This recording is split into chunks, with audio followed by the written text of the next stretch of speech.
Saudara-saudari, Injil kita pada hari ini diambil dari Injil Yohanes bab 6 ayat 52 sampai 59.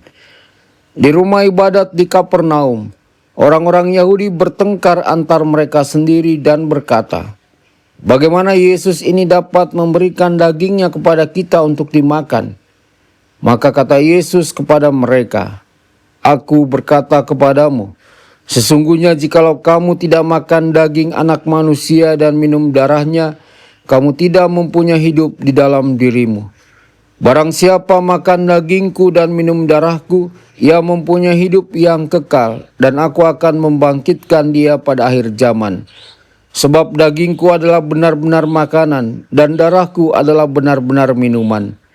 Barang siapa makan dagingku dan minum darahku, ia tinggal di dalam aku dan aku di dalam dia.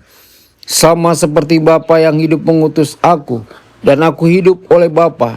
Demikian juga barang siapa memakan aku akan hidup oleh aku. Akulah roti yang telah turun dari surga, bukan roti seperti yang dimakan nenek moyangmu, dan mereka telah mati. Barang siapa makan roti ini, ia akan hidup selama-lamanya." Semuanya ini dikatakan Yesus di Kapernaum ketika ia mengajar di rumah ibadat. Demikianlah sabda Tuhan.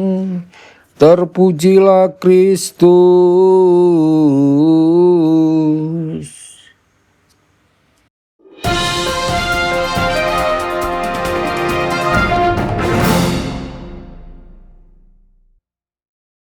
Dalam nama Bapa dan Putra dan Roh Kudus. Amin. Saudara dan saudari terkasih dimanapun Anda berada, jumpa lagi dengan saya Romo Tedens dalam saluran Warta Kabar Sukacita.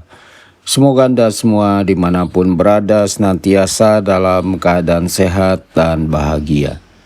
Saudara-saudari, Injil hari ini mengajak kita merenungkan satu pertanyaan yang sangat penting. Apa yang sebenarnya kita cari dari Tuhan?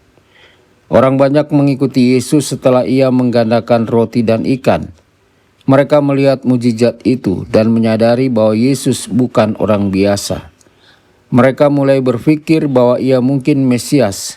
Karena itu mereka terus mengikuti dia, bertanya kepadanya, dan mendengarkan ajarannya. Namun ada satu hal yang menarik. Mereka menyukai Yesus selama apa yang ia katakan tidak terlalu sulit untuk diterima. Saudara-saudari, selama perkataan Yesus masih sesuai dengan harapan mereka, mereka merasa nyaman. Seringkali kita juga memiliki sikap yang sama. Kita senang mendengarkan sabda Tuhan selama sabda itu tidak menantang kita terlalu jauh. Kita mudah menerima Tuhan ketika doa kita dikabulkan. Kita mudah percaya ketika hidup berjalan lancar. Namun ketika Tuhan mengatakan sesuatu yang sulit kita pahami, ketika hidup menghadirkan penderitaan, kegagalan, atau salib, kita mulai bertanya, mengapa Tuhan melakukan ini? Pertanyaannya bukan salah, tetapi yang penting adalah sikap hati kita ketika bertanya. Apakah kita bertanya untuk semakin memahami rencana Tuhan?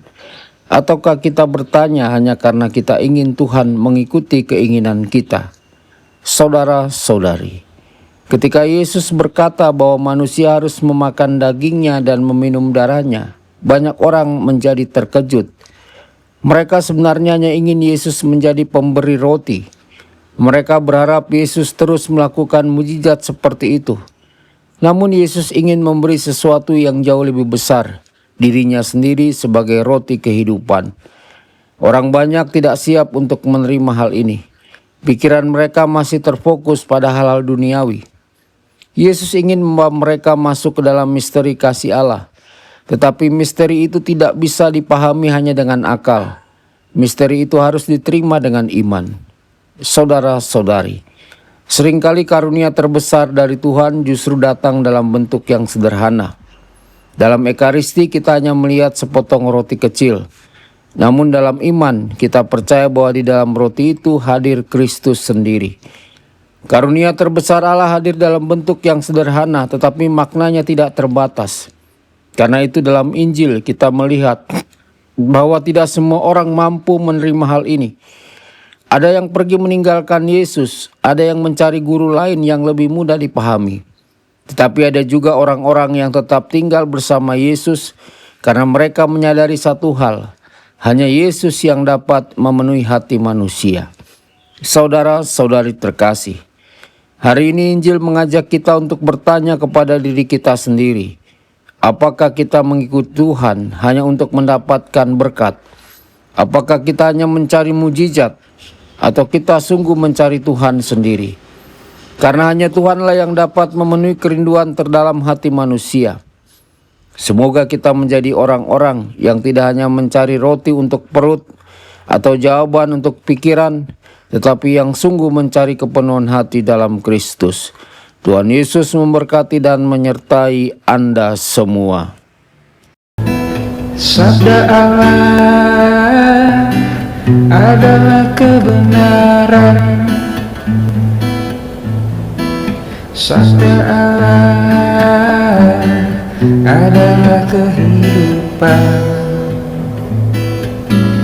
Mari kita mencintainya, mari kita menghayatinya.